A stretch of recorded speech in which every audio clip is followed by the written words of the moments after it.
පාවෙන් බෞද්ධ ආරූප වාහිනියේ මේ පැයට නියමිත දායකත්ව ධර්මදේශනාව සිදු කිරීම සඳහා බෞද්ධ ආරූප වාහිනී මැදිරියට වැඩම කර දිවුලපිටිය බරපාවිල ශ්‍රී අභිනවාරාමාධිපති ශාස්ත්‍රවේදී රාජකීය පඬිත පූජ්‍යපාද හෙන්ඩුවාවේ තම්බදීප ගෞරවනීය ස්වාමින් වහන්සේ අපි ප්‍රථමයෙන් සාදුනාදදී නමස්කාර පූර්වක පිළිගනිමු.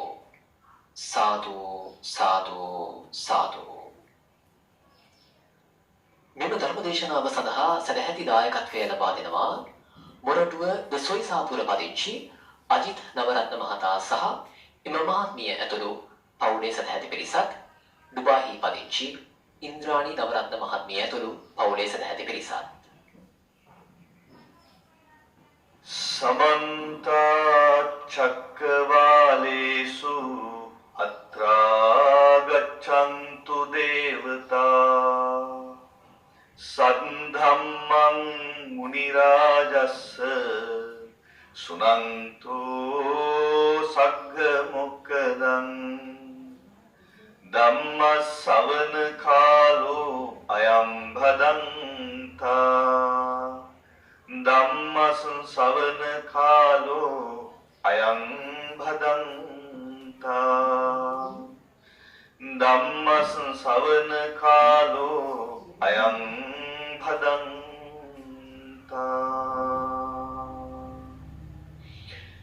නමෝ තස්ස භගවතෝ අරහතෝ සම්මා සම්බුද්දස්ස නමෝ තස්ස භගවතෝ අරහතෝ සම්මා සම්බුද්දස්ස නමෝ තස්ස භගවතෝ අරහතෝ සම්මා සම්බුද්දස්ස සබ්බං පහාය ගමනියං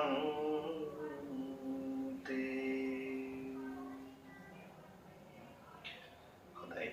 අති ගෞරවනීය නායක ස්වාමීන්ද්‍ර වරප්‍රමුඛ වන්දනීය පූජනීය මහා සංඝරත්නයන් අවසරයි.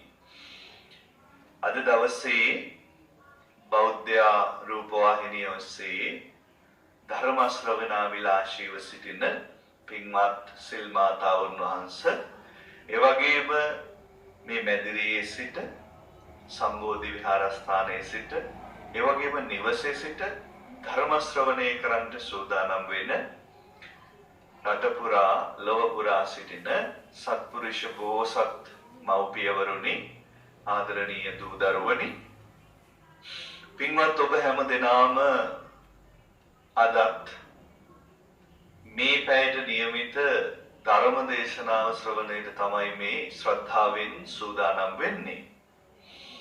අද දවසේ මේ පැයේ ධර්ම දේශනාව පින්වත්නි ඔබට දායාද කරන්නේ මොරටුව ද සොයිසාපුර පදිංචි පින්වත් අජිත් නවරත්න මහතා සහ ඒ පවුලේ අය, ඒ වගේම ඩුබායිහි පදිංචි ඉන්ද්‍රාණි නවරත්න මහත්මිය සහ ඒ පවුලේ පිරිස.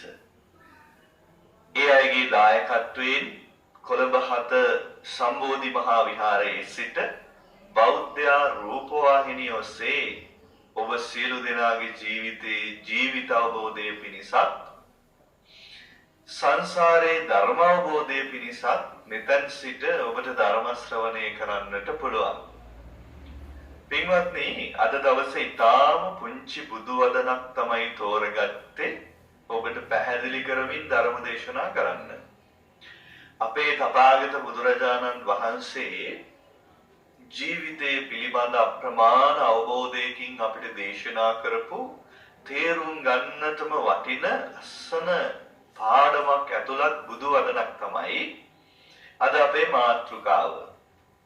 පින්වත්නි, සබ්බං පහාය ගමනියං කියන බුදු වදන තමයි අපි අද මාතෘකා කරගන්නේ. සරල සිංහල අදහස කිව්වොත් සබ්බං කියන්නේ සියල්ල කියන එක. සියල්ලම කියන එක. පහය කියලා කියන්නේ හැරදාලා කියන අදහස. ගමනීයන් කියන්නේ යා යුතුයි කියන එක. සබ්බං පහය ගමනීයම් සියල්ල හැරදා යා යුතුයි. ඒ තමයි බුදුහාමුදුරුවෝ දේශනා කළ ධර්මයේ ඇසුරින් අද අපි තෝරගත්ත මාතෘකාව. පින්වත්නි, බුදුරජාණන් වහන්සේගේ ධර්මයේ පුරාම ඉගැන්වෙන ලස්සනම පාඩමක් තමයි අත්හැරීම. අත්හැරීම තමයි මට ඒ මොහොතේ සිට ප්‍රතිඵල ලැබිච්ච ලස්සනම පාඩම. මම අත්හැරීම ගැන ගොඩක් කල්පනා කරලා තියෙනවා, හිතලා තියෙනවා. අත්හරින්න උත්සාහ කරලා තියෙනවා. අන්න එතනදී පින්වත්නි මට ඇතිවෙච්ච එක ගැටලුවක් තිබුණා බොහෝ කාලයකට කලින්. මම දැකලා තියෙනවා මිනිස්සු මැරෙනවා. මගේ ඉස්සරහත් මිනිස්සු මැරිලා තියෙනවා. ස්වාමීන් වහන්සේලා විදියට අපිට ආරාධනා ලැබෙනවා පින්වත්නි මරණාසන්න ලෙඩුන්ට පිරිත් කියන්න වඩින්න කියලා. සමහර ලෙඩු මැරෙන්නේ ගෙදරනේ. රෝහලෙන් හරවල එවනවා. දැන් ඉතින් මීට වඩා කරන්න බෑ. අම්මව තාත්තව ගෙදර එක්ක ගිහිල්ලා හොඳට බලා ගන්න. එතකොට දැන් අවසාන මොහොත කිට්ටු වෙනකොට දරුවෝ හිතනවා අම්මට තාත්තට ඊළඟ සසර සුවපත් කර ගැනීම සඳහා හොඳ මනසකින් අවසාන හුස්ම හෙලන්න අවශ්‍ය පරිසරය හදලා දෙන්න ඕනි කියලා හිතලා. දන්න කියන ස්වාමීන් වහන්සේලා වැඩමවලා මේ අවස්ථාවේ අම්මට තාත්තට හොඳ අරමුණක් හදලා දෙන්න උත්සාහ කරනවා. ඉතින් එවැනි අවස්ථාවලට මම සහභාගී වෙලා තියෙනවා. ඒ වගේම රෝහල් වල දැඩි ලෙස ගිලන් වෙච්ච හදිසි අනතුරු වලට ලක් වෙච්ච අය ඒ අවසන් මොහොත මම දැකලා තියෙනවා.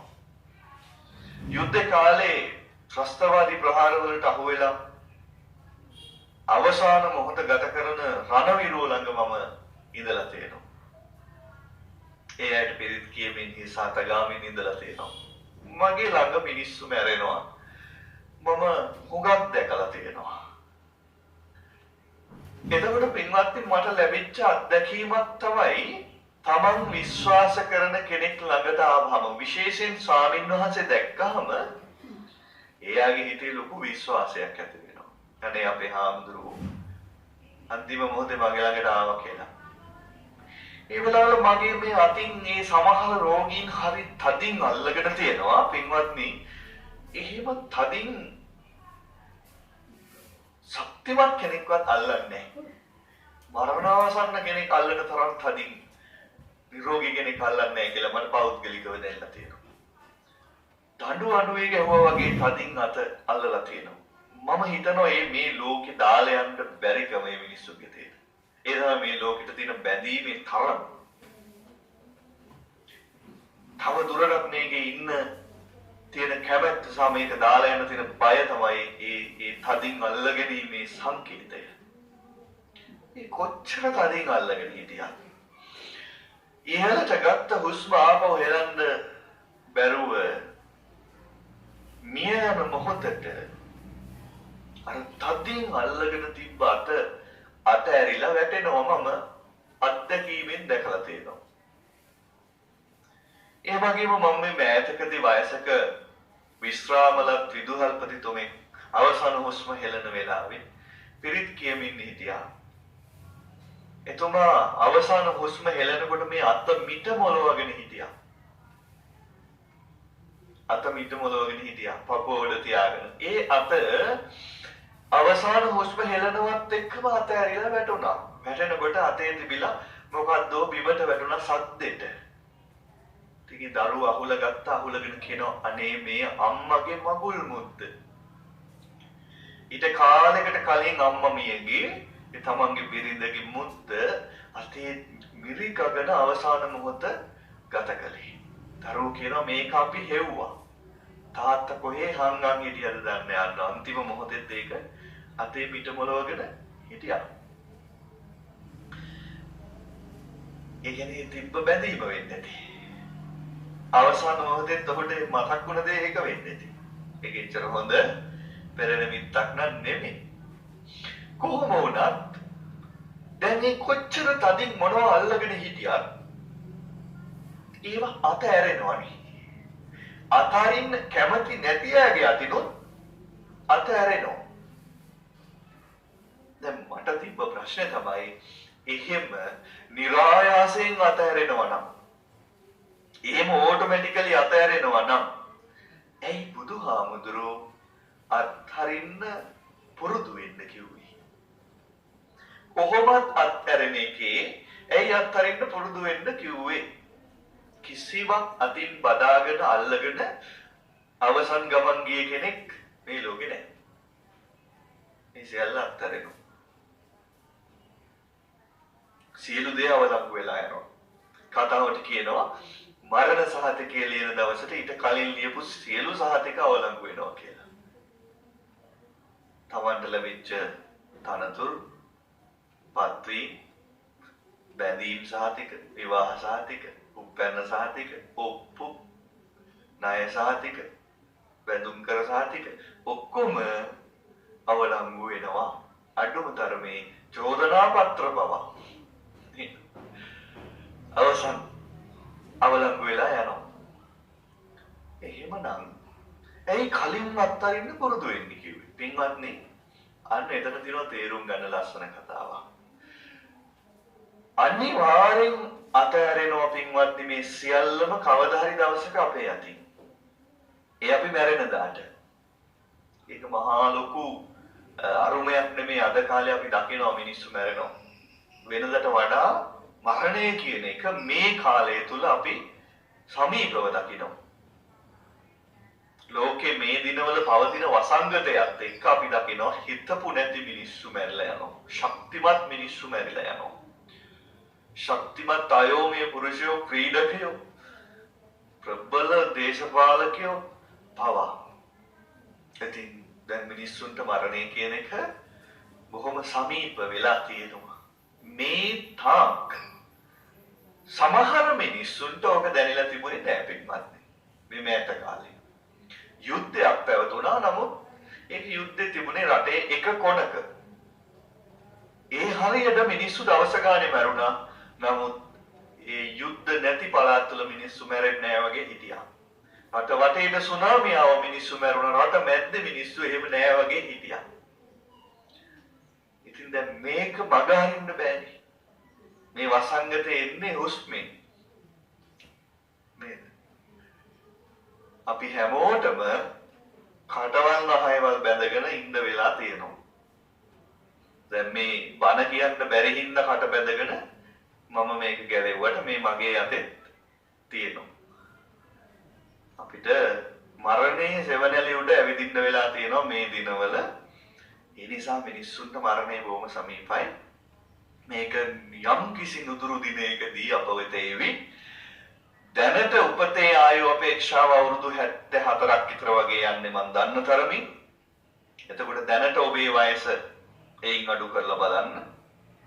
දැන් අවුරුදු 25යි නම් වයස. තව අවුරුදු 50ක් තියෙනවා කියලා හිතන්න. ඒ කියන්නේ තව අවුරුදු 50කට දවස් තියෙනවා පින්වත්නි 18250. අවුරුදු වලින් නැතුව දවස් වලින් ගණන් හදලා බලපුවම ජීවිතේ දිග නැහැ කියන එක තේරෙනවා. තේරුණාද? දැන් මෙතන ඉන්න පුංචි දරුවෝ, තරුණ දරුවෝ ඉන්නවා, වැඩිහිටියොත් ඉන්නවා. මේ අද ධර්මශාලාවේ මැදිරියේ ඉඳගෙන බණ අහන්න ඇවිල්ලා. මේ ධර්ම දේශනාව අහන සියලු දෙනා ගත්තාම වැඩිහිටියෝ තමයි වැඩි. ඉතින් මං හිතන්නේ බොහෝ දෙනෙක් 50 ඉක්මවලා ඉන්නේ. අපිට ජීවිතේ ඉච්චර දිග නැහැ. නුදුරු දිනකදී තව දවස් 18250ක් ඇතුලේ මේ බණ අහන අපි සියලු දෙනා මෙතන මේ ලෝකේ නැහැ. ඒක තමයි ඇත්ත. දවස් ගානින් බලපුවාම ජීවිතේ දිග නැහැ. ඔය අතර මරණය අපි වෙතේවි. ඒක සමහර විට සති දෙක තුනකින් වෙන්න පුළුවන්, මාස ගණනකින් වෙන්න පුළුවන්, වසර ගණනකින්, දශක ගණනකින් වෙන්නත් පුළුවන්. කොහොම වුණත් මරණය අප වෙත ආතාට අපිට මේ සියල්ල අත්හැරෙනවා. අපි අත්හැරියේ නැතත් අත්හැරෙනවා. එහෙනම් ඇයි අත්හරින්න පුරුදු වෙන්න ඕනේ? ඇයි අත්හරින්න දැනගන්න ඕනේ. ඇයි අත්හරින්න එක ගැන බනහන්න ඕනේ. ඒ මේ හින්දා. කොහොමත් අතහැරෙනවා අතින් නම්. හැබැයි අතහැරෙන්නේම නෑ පින්වත්නි. මරුණත් අතහැරෙන්නේ හිතින්. හිතින් අල්ලගෙන මැරිච්ච මිනිස්සු ගාක් ඉන්නවා. ධර්මයේ කියවලා බලපුවාම හිතින් අල්ලගෙන මැරිච්ච මිනිස්සු ඕන තරම් අපිට හම්බ වෙනවා. සමහර වෙලාවට පුදබිම් වලටත් ඇවිල්ලා මායම් වෙන මිනිස්සු ඉන්නවා. පුංචි දරුවන්ට ආච්චි අම්මලා වැහෙනවා, සීයලා වැහෙනවා, මැරිච්ච අය වැහෙනවා, පෙම්වතුන් වැහෙනවා. නේ අපි ළඟටත් එක්කනවා ස්වාමීන් වහන්සේ පිරිත් ටිකක් කියන්නේ. එක තරුණියෙක් ඇවිල්ලා සිහිසුන්න ඇඳගෙන වැටිලා දැන් මම පිරිත් කියන්න ඕනේ. පිරිත් කියනකොට කතා කරන ඇතුලේ ඉඳලා එයාගේ ශරීරයට ඇතුල් වෙච්ච ප්‍රේතාත්මයක්. ඒ කවුද? මීට පෙර අවසර කීපයකට කලින් ඇයගේ පෙම්වතා. හදිසි අනතුරකින් මියගිය පෙම්වතා. ඔහු කියනවා මෙයාව අරගෙනමයි මං යන්නේ. දැන් අතහැරලාද? මැරිලා සියල්ලම අතහැරිලා අතින් වලලලා පුච්චලා ඉවරයි. හැබැයි හිතින් අල්ලගෙන ධර්මයේ ඕන තරම් මේ වගේ කතා තියෙනවා. හොඳ තරම් තියෙනවා. පින්වත්නි ඒක තමයි අමාරු. මම දැකලා තියෙනවා මේ අනතුරක් මීගමුව නගරයේදී යතුරු පැදියක යමින් සිටපු අම්මෙකුයි දුවෙකුයි අනතුරටපත් වෙනවා. දුව තමයි යතුරු පැදිය පදවන්නේ අම්මා පිටුපසේ හිටියේ. අම්මගේ ඇඟට උඩින් ගියා ලොරියක්. අම්මා ඇඳගෙන හිටපු ඇඳුම රෝදෙට පැටලිලා අම්මා පාරට වැටුණා. අම්මගේ ඇඟට උඩින් එවෙලෙම ලොරියක් ගියා අම්මා මැරුණා. අතෑරෙනවා සේරුම. හැබැයි ලස්සන දුවෙක්ව මහා පාරක් මැද්දේ එහෙම තනි කරලා තරුණ දුවෙක්ව අවසාන හුස්ම හෙලනකොට අම්මෙක් ඒ බැඳීම් ටික මම හිතිනුත් අතෑරිලා මැරෙනවා ඇති කියලා හිතන්න පුළුවන්ද? මම හිතනවා ඒ අම්මට ඒ මොහොතේ මතක් වෙන අනේ මගේ කෙල්ලට මොකක් වෙයිද? නේ මෙතන දුවලා ඉන්න අම්මලා ඉන්නවා. හරිනම් ඒ වෙලාවට අවසාන මොහොතේ තේරුම් ගන්න ඕනේ අපිට දැන් ඉවරයි කතාව. මං බලාපොරොත්තු නොවුන මොහොතක මට සේරම ඉවර කරන්න වෙනවා. මේ ජීවිතේට අදාළ සියල්ල මෙතනින් ඉවර කරන්න ඕනේ. දැන් මගේ කවුරුත් මෙතනින් එහාට නෑ කියලා. ඔච්චර ඒවා වැටහෙනවද පින්වත් මේ වගේ වෙලාවක? හරිනම් ඒ අවබෝධය හදාගන්න පුළුවන් වෙන්න ඕනේ. ඒක තමයි පුරුදු වෙන්න කියන්නේ. එච්චර සංකීර්ණ අවස්ථාවකත් මනසින් සියල්ල අත්හැරලා යන්න පුළුවන් වෙනවා පුරුදු වෙලා තිබ්බොත්. මොකද අපි මැරෙන්නේ අපි හිතන දවසක, හිතන තැනක, හිතන වෙලාවක නෙවෙයි. අපි අත්හරින්න පුරුදු වෙලා තියෙනවා අපි පාවිච්චි කරපු ඇඳුම් අපි කාට හරි දෙන්න කැමති. අපි දාපු සපත්තු විසි කරන්න නැතුව අපි දෙන්න කැමති. මේ කාලේ අපි උයාගත්ත දේ උනත් අපි අහල පහල අයත් එක්ක බෙදා හදා ගන්න කැමති. අපි එහෙම දන්නවා. සමහර විට අම්මලා තාත්තලා කියයි අනේ අපේ හාමුදුරුවනේ අපි අත්හැරලා ඉන්නේ. මන් තිබ්බ ව්‍යාපාර දේපල ඉඩකඩම් ඔප්පු තිරප්පු යතුරු කැරලි පවා මගේ දරුවන්ට දීලා මං හරි නිදහසේ බෞද්ධ රූප වාහිනිය බලාගෙන මේ ඉන්නේ කියලා කියන්න පුළුවන්. ඒ ඔක්කොම අතින් දීලා තියෙනවා. දරුවෝ එක්ක හරි මනසින් බැඳීමක් ඇති. ඒකත් අවාසි සහගත වෙනවා අවසාන මොහොතේදී හිතින් බැඳීමක් කරන් යන්න වුණා. පින්වත්නි ඔය අත්හැරීම කියන එක අපේ මිනිස්සු තේරුම් ගන්නෙම ඇඟෙන් අතහරිනවා කියන එක මත. පින්වත්නි මෙන්න මේ ප්‍රශ්නය බෞද්ධ සමාජයෙන් නිතර අපෙන් අහන ප්‍රශ්නයක්. බුදුරජාණන් වහන්සේ ගිහි කලසේ බෝසතාණන් වහන්සේ රම්ම්‍ය සුරම්ම්‍ය සුභ ආදී මහා දෙවන්ත මාලිගා අතහැරලා හුදකලා වනාන්තරයට ගියා සත්‍ය හොයාගෙන. එහෙව් බුදුහාමුදුරුවන්ගේ ශ්‍රාවකයෝ මේ ඈත දුප්පත් ගම් වලින් දුප්පත් පවුල් වලින් ඇවිල්ලා මහාන වෙච්ච හාමුදුරුවෝ පන්සල් බාරගත්තට පස්සේ හදනවා මාලිගා වගේ පන්සල් හදනවා. මොකද මේ වෙලා තියෙන්නේ කියලා අපෙන් අහනවා. බුදුහාමුදුරුවෝ කියලා දීපු අත්හැරීම ඕකද කියලා අපෙන් අහනවා. පින්වත්නි එතන අපි බොහොම පරිස්සමට තේරුම් ගන්න ඕන දෙයක් තියෙනවා. පරිස්සමට. මොකද්ද? රම්ම්‍ය සොරම්ම්‍ය සුභ අත්හැරලා උන්වහන්සේ වනාන්තරයට ගිය බව ඇත්ත. උන්වහන්සේ වනාන්තරයේදී සත්‍ය අවබෝධ කළ බවත් ඇත්ත. ඊට පස්සේ උන්වහන්සේ නැවත සමාජයට වැඩියාම රම්ම්‍ය සුරම්ම්‍ය සුබ මාලිගාවලට වැඩිය ලොකු මාලිගාවගේ පන්සල් උන්වහන්සේට පූජා කළා. උන්වහන්සේ වැඩි කාලයක් වැඩ හිටපු ජේතවනාරාමයේම උදාහරණයට ගන්න. සුදත්ත සිටුතුමා හදපු දෙව්රම් මෙහෙර කහවණු 54 කෝටියක් රන්කාසි 54 කෝටියක් වේදන් කළා හදපු පන්සල. රන්කාසි නෙමේ ඒවා රුපියලේ කාසි වුණත් කෝටි 54ක් නේ. කොහොම තියෙන්න ඕනද කියලා හිතන්න. එතකොට රන්කාසියක මිල රුපියල් 70000ක් නම් කෝටි 54 70000න් වැඩි කරලා බලන්න. කොච්චර වියදමක් කරලා මේ පන්සල හැදුවද? බුදුරජාණන් වහන්සේ එතකොට ඔකට මැදිහත් වෙලා සුදත්ත සිටුතුමාට කියනවාද මේ සුදත්ත බොරු වැඩ කරන්න එපා. ඕමද බොහොම අවශ්‍ය නැහැ. බොහොම සරලව මැටි ගහලා පිදුරු හෙවිලි කරලා ගොම ගාලා හදන්න ඉතුරු සල්ලි වලින් දුප්පතුන්ට ගෙවල් හදන්න එහෙම කිව්වේ නැහැ. ඒ සුදත්ත සිටුතුමාගේ ආසාව ලස්සන ලොකු පන්සලක් හදන එක නම් ඔහුට ඒක කරන්න ඉඩ දුන්නා. බුදුරජාණන් වහන්සේට පූජා කළාම බුදුහාමුදුරුවෝ ඒක බාරගත්තා. ඒකේ ඒ විහාරස්ථානය ඇතුලේ තිබ්බ සුවඳ කුටිය ඇතුලේ බුදුහාමුදුරුවෝ හරීම සුවෙන් වැඩ හිටියා. සුගන්ධ කුටිය ඇතුලේ බුදුහාමුදුරුවෝ තාම සුවසේ වැඩ හිටියා. උන්වහන්සේ ඒව අතින් පරිභෝජනය කළා, කයෙන් පරිභෝජනය කළා. ඒ සයනේ මත උන්වහන්සේ සැතපුණා. හැබැයි උන්වහන්සේ මනසින් අල්ලගත්තේ නෑ. මුලදීම අත්හැරලා තමයි උන්වහන්සේ බාරගත්තේ දෙව්රම් මෙහෙර මනසින් අල්ලගත්තේ නෑ. උන්වහන්සේ ධර්මචාරිකාව වැඩම කළා එනකොට කවුරු හරි දෙව්රම් මෙහෙර විනාශ කරලා බිම හාලා එතන තල ඉහලා තිබ්බා. හේන් ගොවිතැන් කරලා තිබ්බා. බුදුහාමුදුරුවෝ සැලෙන්නේ නෑ. ඇයි මනසින් බැඳීමක් තිබුණේ නෑ. ඒකත් එක්ක ඒක තමයි බුදුදහම තුල කියන අත්හැරීම. ඒක ඔප්පු වෙන තැනක් තමයි මෙතන. දැන් බුදුරජාණන් වහන්සේ දුර ගමනක් වැඩම කළාම පින්වත්නි. ධර්මචාරිකාවේ වැඩියාම රාත්‍රී වෙනකන් ඒ හම් වෙන මිනිස්සුන්ගේ දෙවියන්ගේ වෙනත් අයගේ ධර්ම අවබෝධය පිණිස ධර්ම දේශනා කරමින් ගිහිල්ලා උන්වහන්සේ විවේක ගන්න හිතුවාම ඒ අවට විහාරස්ථානයක් හෝ උන්වහන්සේට වැඩ ඉන්න සුදුසු ගොඩනැගිල්ලක් නැතිනම් උන්වහන්සේ අවට තියෙන ගල් ගුහාවක් හොයා ගන්නවා. එහෙමත් නැත්නම් උන්වහන්සේ අවට තියෙන ආරක්ෂිත ගහක් යට සැතපෙනවා.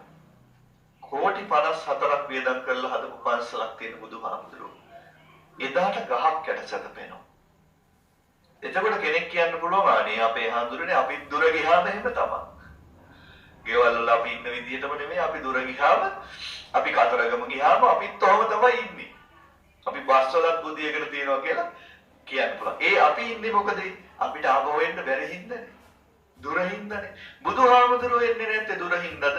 එන්න බැරි කොච්චර දුර හිටියත්. උන්වහන්සේට මේ සැනෙන් මෙතන ඉඳලා තවදිසා දෙවිලෝට යන්න පුළුවන් නම් උන්වහන්සේට ඔය දෙව්රම් මෙහෙරට එන්න බැරි නෑනේ.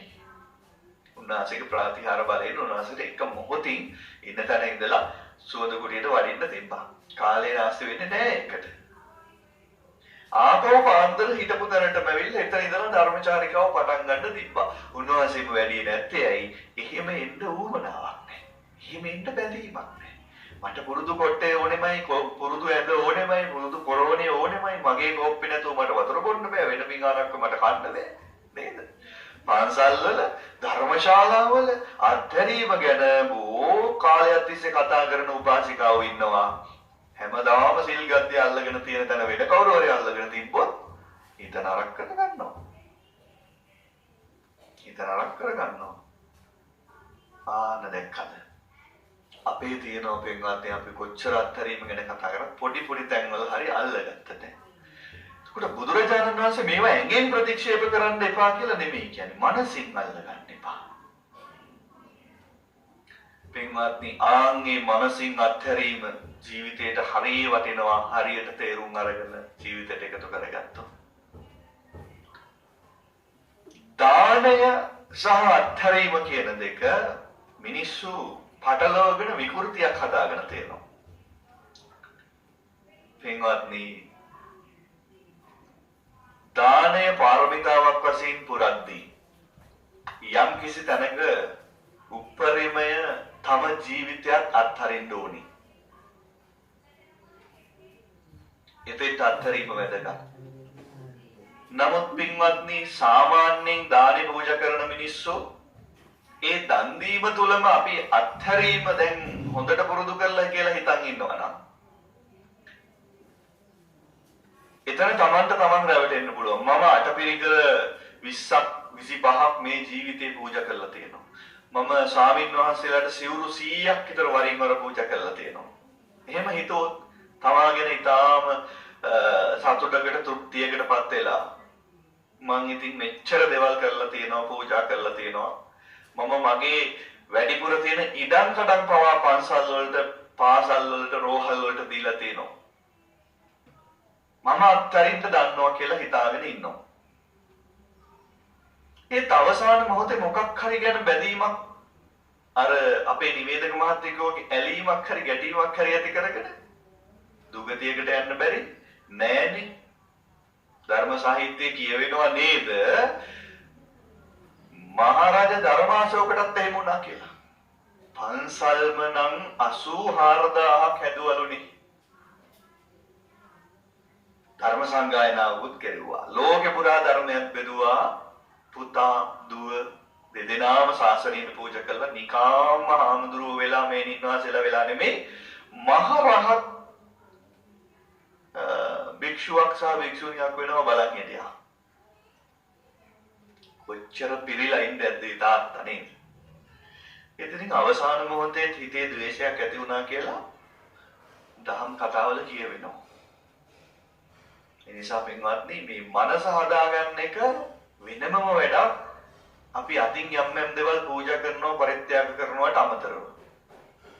සමහර අය තමන්ගේ ඉඩකඩම් දේපල පවා පරිත්‍යාග කරලා තියෙනවා හැබැයි හිතින් අත්දැල්ලා නැහැ. එහෙම අය අපි එක කතා කරලා තිනවා. අනේ ස්වාමීන් වහන්සේ අපි අපේ තිබිච්ච ඉඩකඩම් වල පන්සලක් හදලා පූජා කළා දැන් යන්නේ නැහැ ඒකට කියලා කිව්වා.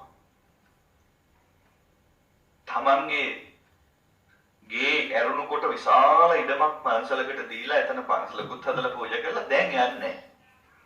ඒ පැත්ත පේනවට දැන් ලොකුවට ගස් හිටවල වැටක් වවලා වෙන පන්සලකට තමයි යන්නේ. මොකද අපි පූජා කළාට ස්වාමින් වහන්සේ ඒකට ගෙනාවු පුංචි හාමුදුරුව හැන්දෑවට සෙල්ලම් කරනවා මාළුවේ. ක්‍රිකට් ගහනවා. හරි වේදනයි. දැක්කා. පුංචි හාමුදුරුව මාළුවේ සෙල්ලම් කරන්න හොඳ නැහැ. ඒක වෙනම දෙයක්. ඒක පුංචි හාමුදුරුවන්ට හම්බෙච්ච වෙලාවක කියන්න ඕනේ. මම කියන්නේ දැන් පූජා කරපු දේ පූජා කළාට පින්වත්නි මනසින් අත්හැරලා නැහැ. මනසින් යමක් බලාපොරොත්තු වෙන මේ පන්සලේ ලස්සනට පින්කම් කරයි. මේ පන්සලේ ස්වාමීන් වහන්සේලා හරි සීලවන්ත වෙඳි. මේ පන්සලේ ස්වාමීන් වහන්සේලා බවුන් වඩයි. මේ පන්සලේ ස්වාමීන් වහන්සේලා මාර්ගඵල ලැබයි වගේ බලාපොරොත්තුවක් තියාගෙන තමයි මේක කරන්නේ. මං කියන්නේ එහෙමවත් එපා කියලා. මොකද ඒක ඉෂ්ට නොවුනොත් ගැටිලා ඒක අපිට අවාසියක් වෙන්න පුළුවන්. ඒක මහා ලොකුට ඉෂ්ට වුණොත් ඇලිලා අවාසියක් කියලා ඕකේටම අරන් ගත්ත බොමාට දෙයියෙක් වෙලා උපදින්න බැරි නෑ. අනේ මං හිතුවක බෝධියට දැන් මිනිස්සු වඳිනවා කියලා ඒක උපාදාන කරගෙන මරුණොත් මොකද වෙන්නේ? එතනින් එහාට ගමනක් නැතෝ යනවා. නේද? ඒ නිසා මේ පරිත්‍යාග කරන ඒවා, පූජා කරන ඒවා, දන් දෙන ඒවා වෙනමම ප්‍රගුණ කරන අතරින් මනසින් අත්හැරීම වෙනමම ප්‍රගුණ කරන්න වෙනවා. පින්වත්නි සමහර අය මේ අත්හරිනවා කියලා යුතුයකම් වගකීම් අත්හරිනවා මම දැකලා තියෙනවා. එක තාත්තා කෙනෙක් මගෙන් අහනවා ස්වාමීන් වහන්සේ භාවනා කළාම හැමදේම අත්හරින්න හිතෙනවද? මම කිව්වා තව ටිකක් පැහැදිලි කරන්න. මේ අපේ නෝන මහත්තයා භාවනා කරන්න ගිහිල්ලා ස්වාමීන් වහන්සේ දැන් දිගටම භාවනාම කරනවා. සුදු විතරනේ අඳින්නේ. වෙන පාට අඳින්නේ නැහැ. මම ඉතින් කිව්වා හොඳයි නේක. සුදු හොඳ පාටක් නේ. ඉන්නවස දැන් ගෙදර ටීවී රේඩියෝ අහන්න බලන්න දෙන්නේ නෑනේ. මම කිව්වා ඒකත් හොඳයිනේ. එහෙම බලන්න තරම් ඒවා ඔය යන්නේ නෑනේ. ඒකත් කමක් නෑ ස්වාමීන් වහන්සේ. උයන් දෙන්නේ නෑනේ. ඒ මොකද? උයන එක අකපයිලු. මම එහෙවදෙම ඔබතුමා විවාහ වෙලා කොච්චර කාලද? ස්වාමීන් වහන්සේ මේ 26 වෙනි අවුරුද්ද. ඉතින් මහත්තයා හොඳයිනේ. නෝන මහත්තයා අවුරුදු 26ක්ම ඔයාට ඔයා කන්න දීලා තියෙනවනේ. දැන් ඔයා විශ්‍රාමත් ගිහිල්ලානේ. ගෑනුගේ නියම් කන්න නෙමෙයිනේ. ඔයා දැන් නෝන මහත්තයාට ඔයලා දෙන්න. ඉතුරු ටික කිව්වහම එතුමා කියනවා එහෙම තමයි ස්වාමීන් වහන්සේ කරන්නේ දැන්. එහෙනම් මොකද්ද ප්‍රශ්නේ? ඒක නෙමෙයි ප්‍රශ්නේ මේ බලන්න ස්වාමීන් වහන්සේ. මම දැන් මේ කෑම හදලා මෙයාට ළඟට ගිහින් දෙන්න ඕනේ. දුන්නේ නැත්තම් පිළිගැන්නුවේ නැත්තම් කන්නේ නැහැ. ඒ වගේ හදාගෙන තියෙනවා සීමාවල්. ධර්ම මාර්ගයේ යන අයට පිළිගැන්නුවේ නැත්තම් බලදන්නේ වගේ එහෙම සීමාවල් හදාගෙන තියෙනවා. සාංගික දානයකට වැඩම කළාම ස්වාමීන් වහන්සේලා පිළිගන්නකම් වලදන්නේ නැහැ තමයි. නේද? දැන් කඩේට පින්කමට ධර්මශාලාවට ආමඳුරෝ දානශාලාවට වඩිනකොට දානේ හදලා ලස්සනට තියෙනවා. යන ගමන් ස්වාමීන් වහන්සේ අරකින් මේ දෙකේ ටිකක් කඩාගෙන වලද යන්නේ නැහැ. පිළිගන්නුවේ නැත්තම් පිනවනවත් අනිත් පැත්ත හරවගන්නේ නැහැ තමයි. එහෙම තියෙනවා. හැබැයි ඉතින් ඒක ඉතින්ට අදාළ සම්ප්‍රදායනේ. දැන් අර ගෙදර අම්මේ ඒ තරම්ම එහෙම වෙන්න අවශ්‍ය නැහැ. මේ අම්මට දැන් මේ තමන්ගේ සැමියා කෑම එක පිළිගන්නවා. දැන් එදා අහනවලු තමා ඔය දානය පිළිගන්නවන්නේ පූජා බුද්ධියෙන්ද අනුග්‍රහ බුද්ධියෙන්ද? එහෙම ඕනේ නෑ නේද ගෙවල් වල. ඒකට අත්හැරීම කියලා කියන්න බෑ. ඒක විකාරයක්. ඒකේ ඉන්න තැනත් අවුලෙන් අවුලටපත් වෙන්න හේතුවක්. මම ඉතින් ඒ තාත්තට පැහැදිලි කරලා දුන්නා. අපේ බුදුරජාණන් වහන්සේගේ ලස්සන කතාවක්. මම ඔබටත් ඒක කියන්නම්. හොඳ අවබෝධයක් ලැබෙයි මේ ගැන. ධර්මචාරිකාවේ වඩිනකොට එක හන්දියකදී මන්සලකදී බුදුරජාණන් වහන්සේට මතක් වෙනවා මේ හරිය මගේ යාළුවෙක් හිටියා. තාක්ෂලාව ඉගෙන ගන්න කාලේ යාළුවෙක්. ඒ ගෙදරට වඩින්න ඕන යාළුවට ධර්ම අවබෝධය කරන්න කියලා හිතලා බුදුරජාණන් වහන්සේ අර මහා සංඝරත්නයේ පිඬුසිඟා වඩින්න පිටත් කරලා 60000ක් විතර හාමුදුරුවොත් එක්ක අර ගෙදරට ගියොත් දානේ වෙලාවට මොකද වෙන්නේ? ඒ මිනිස්සු කිසි සූදානමක් නැතුව ඉති අපහසුටපත් වෙනවනේ. එහෙනම් බුදුහාමුදුරුවෝ තනියම වැඩියා යාළුවගේ නිවසට. ගියාම යාළුවා නැහැ. කතා කළාම අම්මයි තාත්තයි කියනවා ගේ ඇතුළේ ඉඳලා කවුද ආවේ එනවක බලන්න ඇතුළට කියලා. ඇයි එහෙම කතා කළේ කියලා බලපුවාම ඒ දෙන්න අන්ධයි. වයසට ගිහිල්ලා අන්ධ වෙලා.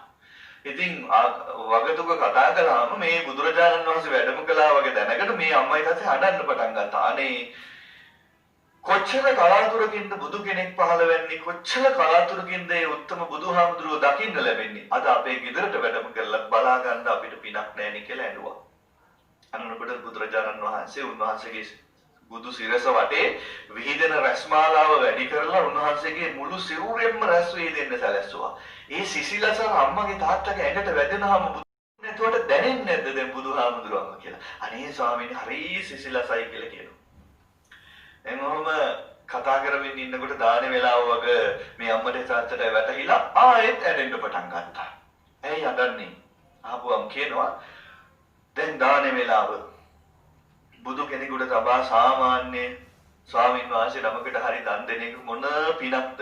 දැන් ලෝතුරා බුදුරජාණන් වහන්සේ අපේ නිවසට වැඩම කරලා අන්න කුස්සියේ කෑම තියෙනවා. ඒ බෙදා ගන්නකෝ අපිට පිනක් නෑනේ කියලා අඬනවා. ගොඩාක් අඬනවා. ඉතින් බුදුරජාණන් වහන්සේ අහනවා බුදුරජාණන් වහන්සේ මේ නිවසෙන් දානේ වැළඳුවොත් සතුටුයිද? එහෙමයි ස්වාමීනි මැරෙන මොහොතටත් එහෙනම් ඒක තමයි අපි දෙන්නට මතක් වෙන්නේ කියලා කියනවා. දැන් දන් දෙන්නත් හිත හැදිලා තියෙනවා. දන් දෙන්න හරිය උමනාවක් තියෙනවා. දානෙත් තියෙනවා. බෙදා ගන්න බැරි කමන්නේ තියෙන්නේ. බුදුරජාණන් වහන්සේ දේශනා කරනවා එහෙනම් ඕම පොඩ්ඩක් ඉන්නකෝ. උන්වහන්සේ මාර මුළු තැන්කට ගිහිල්ලා දානේ චුට්ටක් බෙදාගෙන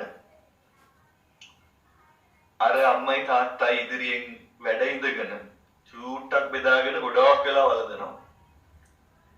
ඇති වෙන්න වැළඳුවා වගේ දැනෙන්න.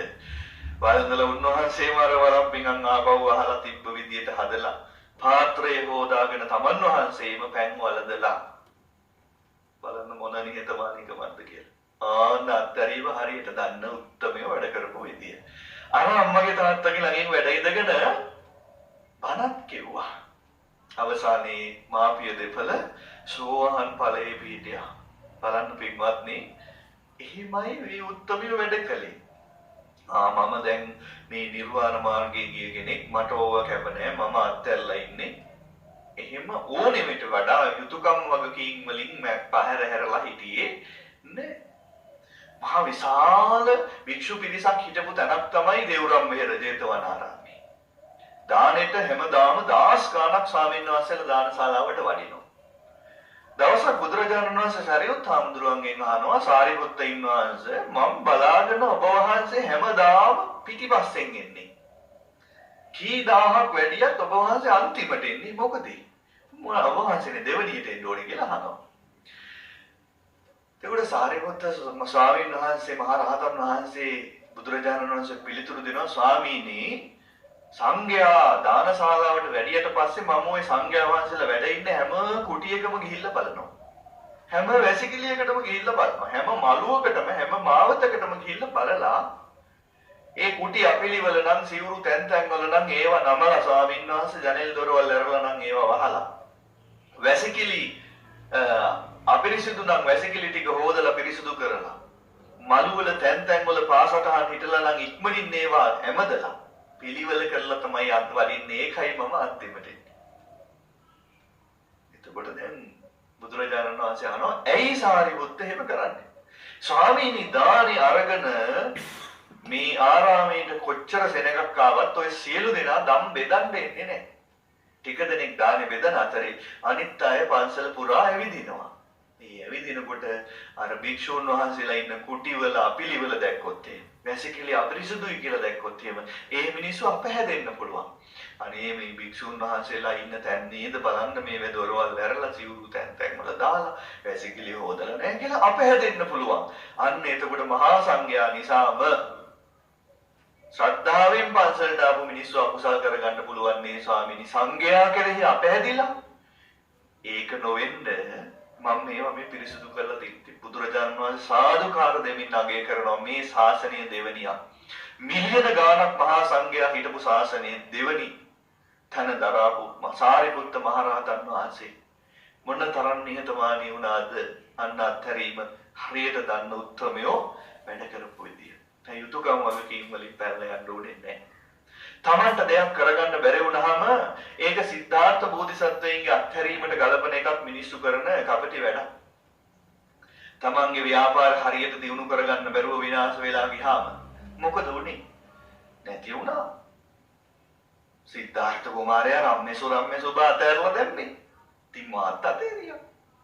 ඒ සිද්ධාර්ථ කුමාරයා අතෑරියේ ගෙවාගෙන යන්න බැරුව රෙන්ට් එක ගෙවන්න බැරුව නඩත්තු කරගන්න බැරුව නෙවෙයිනේ. ඒතර බැරුව අත්තරින එක ආශ්‍රය කරන්න බැරිකමට එලවල දාන එක බෝසතාණන් වහන්සේගේ අත්තරීමට සමාන කරන එක වැරදි. පින්වත්නි අත්තරින්න ඕනේ අවබෝධයෙන්. මොකක් පිළිබඳ අවබෝධයෙන්ද? අනිත්‍යතාව පිළිබඳ අවබෝධයෙන්. ඒක හරිය වැදගත්. කද සදාතනිකව බැඳීමක් තියාගන්න සදාතනික යමක් මේක තුල නැහැ කියන අවබෝධය තමයි ඇති කරගන්න ඕනේ. ඒක මෙහෙම හිතන්න තරුණ යෝලක් කසාද බඳිනවා. පෝරුවේ නැගලා කසාද බඳිනකොට දෙන්නට එවෙලෙම පුළුවන් මනසින් අත්හරින්න. දැන් කෙරෙට් දෙන්න පුළුවන් ඒක හරියද? කසාද බඳින දවසේ අත්හරින එක මේ අහන්න එක වෙන්න ඕනේ මෙහෙමයි. දෙන්න හිතන්න ඕනේ දෙන්නට දෙන්න කියන්න ඕනේ හිතා ගන්න. අද දවසේ මම මේ කසාද බඳින්න කෙනා. හෙට දවසේ නෑ. වෙනස්. මේ ලස්සන නැති වෙනවා. ඒක මුලදිම තේරුම් ගන්න ඕනේ. මේ ලස්සන නැති වෙනවා. මේ පිළිවෙල නැති වෙනවා. මේ උනන්දුව නැති වෙනවා. මේ ආසාව නැති වෙනවා. මේ ඉවසීමක් නැති වෙනවා. මේ කැපකිරීම ටික ටික අඩු වෙනවා. වෙන වෙන දේවල් වලට අවධානය යනවා. බිරිඳ මවක් වුණාම දරුවන්ට අවධානය යනවා. සැමියාව අමතක වෙනවා. සැමියාට දරුවන්ගේ පවුලේ බර වැටුනහම උපන් දින අමතක වෙනවා, ඇනිවර්සරි අමතක වෙනවා. ඒ හැටි. ඒවා කල් තියාම තේරුම් ගන්න ඕනේ. මේ හැමදේම මේ වෙනස් වෙලා යනවා. දවසක අද මගේ මේ අතින් අත ගත්ත කෙනා මැරෙනවා. එයා අද මමද ඉස්සර වෙන්නේ කියලා දන්නේ. එයා ඉස්සර වෙන්නත් පුළුවන්. මන්ද කෙලවරටම දැන් හිතලා අෂ්ටක කියනකම් වෙන වැඩකුත් නැති එකේ ওই ටික හිතනවා නම් හොඳයි. එතකොට මොකද කරන්න ඕනේ? දැන් ඔන්න මිනිස්සු කියන්නේ ඊළඟට එහෙනම් ඉතින් අත්තරිනේව නම් මේවා එක දිගට පවතින්නේ නැත්නම් අනිත්‍යයි නම් මොකටද ආදරය කරන්නේ? මොකටද බැඳීමක් තියාගන්නේ? ආන්න දැන් මම කියනවා දවසක නැති වෙලා යන හින්දා තමයි ආදරය කරන්න ඕන. නේ? කවදා හරි මගේ බිරිඳ මැරිලා යයි. මං වෙනුවෙන් මගේ දරුවෝ වෙනුවෙන් අපි වෙනුවෙන් කැප වෙලා ලෙඩ වෙලා මැරිලා යයි.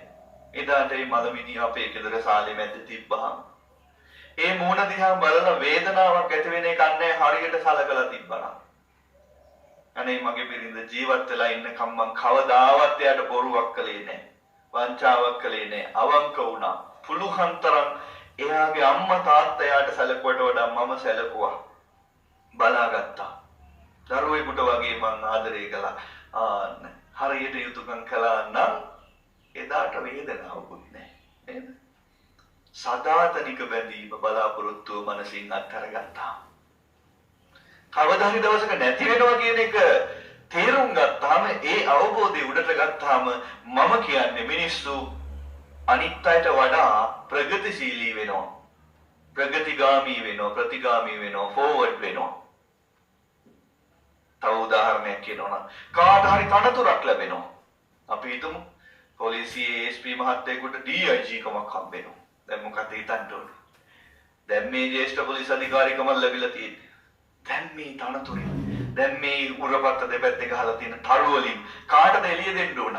ඉර වගේ බබලෙන මිනිස්සුන්ට, හඳ වගේ බබලෙන මිනිස්සුන්ට නෙමෙයි. ඔය තරු වලින් එළිය දෙන්න ඕන කුප්පි ලාම්පුවක්වත් නැති අසරණ මිනිස්සුන්ට කියලා හිතලා.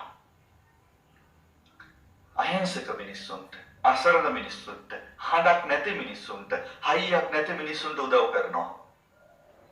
මේ ලෝකේ කිසි දෙයක් ස්ථිර නැහැ. තනතුරුත් එහෙමම තමයි. විශ්‍රාම යන්න කලින් පොලිස්පතිවරු, නියෝජ්‍ය පොලිස්පතිවරු තනතුරු ගැලවිලා ඉරේ වැටිලා තියෙනවා. වෙන්න බැරි නෑ. තනතුර කවද නැති වුණත් තියෙනකම් හරියට වැඩ කළා, අවංකව වැඩ කළා, නීතියට වැඩ කළා, අහිංසක මිනිස්සුන්ට පිහිට වුණා නම් තනතුරු නැතුව කලිසමක් සරමක් කමිසයක් ඇඳගෙන පාරේ ගියත් මිනිස්සු සැලියුට් ගහන්නේ නැද්ද? ගරු කරන්නේ නැද්ද? අනේ අපේ DIG මහත්තයා කියලා මැරෙනකම් කියනවා. ස්වාමීන් වහන්සේ නමකට මහා ජනප්‍රියත්වයක් ලැබෙනවා. දැන් හොඳයි කලදුටු කල වලයිය ගන්න කියලා. දැන් මම බණකට වඩින්න නම් මට මෙච්චරක් ඕන කියලා කියන්නේ නැතු. දැන් මේ ජනප්‍රියත්වය මේක හරිතාවකාලික දෙයක්. මේක මගේ අතේ තියෙන එකක් නෙමෙයි. මගේ බණ අහන මිනිස්සුන්ගේ අතේ තියෙන්නේ මගේ ජනප්‍රියත්වය නේද? එහෙමනම් මේක තියෙනකම් මට මිනිස්සු සිව්පසේ පූජා කරනවා. මිනිස්සු මට උදව් කරනවා. එහෙනම් ඇරියගේ මිනිස්සුන්ගෙන් උදව් කරගෙන නැති බැරි මිනිස්සුන්ට උදව් කරනවා. කොළඹින් ලැබෙන පිරිකර එකතු කරගෙන ඈතට ගිහිල්ලා අනුරාධපුරයට කහටකස් දෙකලියට ත්‍රිගුණාමලයට අම්පාරට ගිහිල්ලා දුප්පත් මිනිස්සුන්ට බෙදලා දෙනවා. නේද? මිනිස්සු ලංකාව පුරාම දුරකථන ඇමතුම් දීලා අනේ අපේ හැමදෙරෝනේ වඩින්න කියලා කියනවා නම් ධර්ම දේශනාවට වඩින්න ආරාධනා කරනවා නම් ඒ කියන වෙලාවේ ඉල්ලන වෙලාවේ ගිහිල්ලා මිනිස්සුන්ට ධර්මයෙන් කියලා දීලා ජීවිතේ කියලා දීලා පුළුවන් වෙලාවේ ධර්ම අවබෝධයට උදව් කළොත් පින්වත්නි ඒ කියන්නේ කවදා හරි දවසක මේව නැති වුණත් ඒ ලැබිච්ච වෙලාවෙ මම හරි දෙයක් කළා වෙනවා. මොකද මේව දවසක නැති වෙලා යයි කියන අවබෝධයෙන් ඉන්නා. ඒ නිසා පින්වත්නි අත්හරින්න ඕනේ දවසක නැති වෙන හින්දා, වෙනස් වෙන හින්දා, අනිත්‍යතාව පිළිබඳ තියෙන අවබෝධයෙන් හින්දා එය ධනාත්මක අත්හැරීමක් බවට පත් කරගත්තොත් පින්වත්නි අත්හැරීම ගැන දන්නේ නැති මිනිස්සුන්ට වඩා අපිට මේ ලෝකෙට ලස්සන දෙයක් කරන්න පුළුවන්. අපි සමහර විට අපි යම් යම් දේවල් පිළිබඳ තියාගෙන ඉන්න බලාපොරොත්තු ප්‍රාර්ථනාවල ස්ථීර අදහස් පව වෙනස් කරගන්න වෙනවා. අත්හැර ගන්න වෙනවා. ඒ කියන්නේ සමහර දෙමව්පියෝ දරුවෝ පිළිබඳ තියන් ඉන්න ලොකු බලාපොරොත්තු අපි වෙලාව සම්පූර්ණයෙන් කපකලේ දරුවෝ වෙනුවෙන් අපි අපේ මුදල් සියල්ලම කැපකලේ දරුවෝ වෙනුවෙන් අපිට කියලා කිසි දෙයක් ඉතුරු කරගත්තේ නැහැ. මේ ළමයි අපිට සලකයි.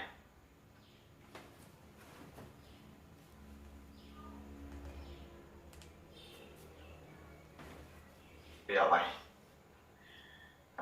කටින පින්කම් කරවයි. අපි බලාපොරොත්තු තියාගෙන ඉන්නවා. ඒවා දරුවෝ ලොකු වෙද්දී ලෝකය, සමාජය, ආර්ථිකය, දේශපාලනය වෙනස් වෙලා අපි හිතපු දේවල් දරුවන්ට කරගන්න බැරි වෙනවා. දැන් දුකයි. අනේ අපි මේ ළමයි ගැන තියන් හිටපු බලාපොරොත්තු කියලා මම කියන්නේ Tamanට කරන්න පුළුවන් දේ උපරිම කරලා මහා ලොකුවට බලාපොරොත්තු තියාගන්න නැතුව ඉමු අපිට. මොකද දෙයක් ලැබෙනවා නම් ලැබෙන්නේ, නොලැබෙනවා නම් නොලැබෙන්නේ බුදුහාමුදුරුවෝ කියලා දුන්න විදිහට කර්මානුරූපීව.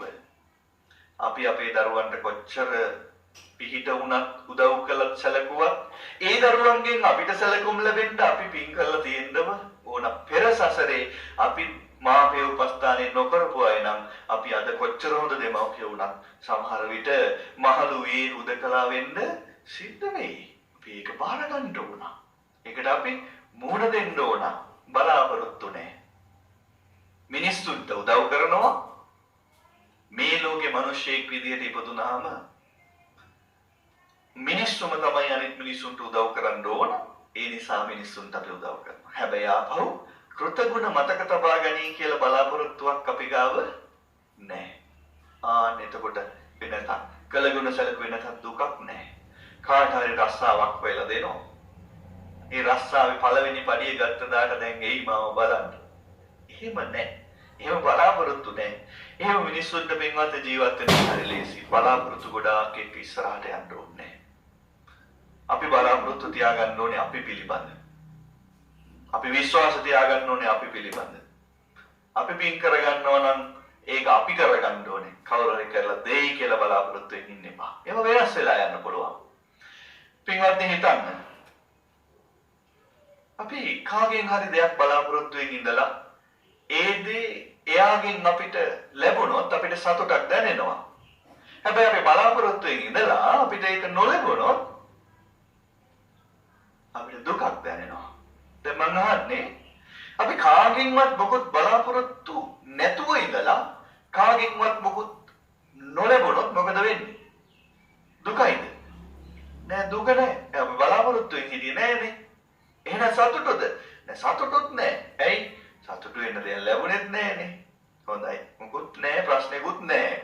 එහෙනම් අපි කාගෙන්වත් මොකුත් බලාපොරොත්තු නැතුව හිටියට කර්මානුරූපීව හෝ හොඳ මිනිස්සුන්ගෙන් හෝ කෘතගුණ දන්න අයගෙන් හෝ ලැබෙන්න ඕනේ දේ හොඳ විදිහට අපිට ලැබෙනවා. බලාපොරොත්තු නැති වෙලාවක හොඳ දෙයක් ලැබුණම මොකද වෙන්නේ? අපි කියනවා සර්ප්‍රයිස් වෙනවා කියලානේ. ජීවිතේම සර්ප්‍රයිස් එකක් වෙනවා. එක එක්කෙනා මත බලාපොරොත්තු තියාගන්න නැතුව ඉස්සරහට යන්න. මොකද පින්වත්නි මේ ලෝකේ ඕනෑම දෙයක් සිද්ධ වෙන්න පුළුවන්. ඒ සිද්ධ වෙන්න පුළුවන් දේවල් අතර සිද්ධ වේවි කියලා තුන් හිතකින්වත් හිතපු නැති දේවලුත් තියෙන්න පුළුවන්. ඇමරිකානු ජනාධිපති හිතන්න නැතුව ඇති පරදේ කියලා. පරදේ කියලා හිතුවත් පෙරදුනාට පහවදාට බිරිඳ දික්කසාද වෙලා යයි කියලා කවුද හිතන්නේ? එහෙම තමයි නැති වෙනකොට පැදුරක් නැති වෙනවා මිනිස්සු නොහිතුවට. පහුගිය කාලෙක ඔබට මතක ඇති තවම සුනාමි ව්‍යසනයේ කාලේ ගාල්ලේ මිනිස්සු හුඟක් මැරුණා. ඒ සමහර මලමිනි හොයාගන්නකොට ගොඩාක් ඒ වනරක් වෙලා. එක එක්කෙනාට වෙන වෙනම ආදාහන කටයුතු කළේ නැහැ. සමහර මිනි වලක වැළලුවා. ඒ අතර ගාල්ල නගරේ තට්ටු බිල්ඩින් හදාගෙන හිටපු දැවැන්ත ව්‍යාපාරිකයෙක්ගේ මලමිනිත් තිබ්බා. ඒ බිල්ඩින් යට හිඟා කාපු යාචකයින්ගේ මරසිරුරුත් තිබුණා. ඒ යාචකයෝ කවදාවත් හිටන්න නැතුව ඇති. ගාල්ලේ ලක්ෂයට කොඩිය දාගෙන හිටපු ලොකු මුදලාලිලාගේ වලවල් වල මේකට වැළලෙන්න.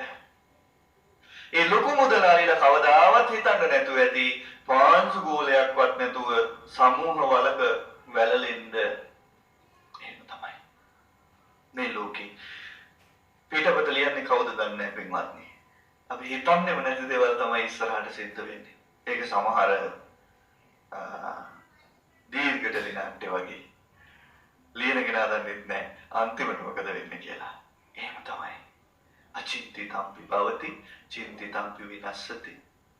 එහෙම ලෝකෙක කිසිවක් පිළිබඳ සදාතනික බලාපොරොත්තු නැතෝ යන්න බුදුහාමුදුරුවෝ දේශනා කළේ සබ්බං පහාය ගමනීයම් සියල්ල හැරදා යා යුත්තෝ වෙමු අපි.